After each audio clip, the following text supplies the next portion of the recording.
একদিন তাহিয়া তার মায়ের সঙ্গে বাসে উঠল। বাসে ভীষণ ভিড় আর তাহিয়া জানালা পাশের সিটে বসেছিল। হঠাৎ সে খেয়াল করল এক বৃদ্ধ লোক দাঁড়িয়ে আছে আর সিট নেই বসার। তাহিয়া এক মুহূর্ত দেরি না করে উঠে দাঁড়াল এবং বলল, চাচা, আপনি এখানে বসুন। বৃদ্ধ লোকটি অবাক হয়ে মিষ্টি হাসি দিয়ে বললেন, ধন্যবাদ বেটি। তাহিয়ার মা তার দিকে তাকিয়ে খুশি হয়ে বললেন, আল্লাহ আমাদের শিখিয়েছেন বড়দের সম্মান করতে হয়। এটা ইসলামের খুব গুরুত্বপূর্ণ শিক্ষা।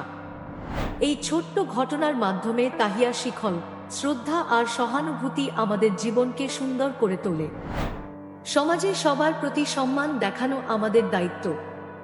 বড়দের সম্মান এবং সহানুভূতির মাধ্যমে আমরা আল্লাহর সন্তুষ্টি অর্জন করতে পারি।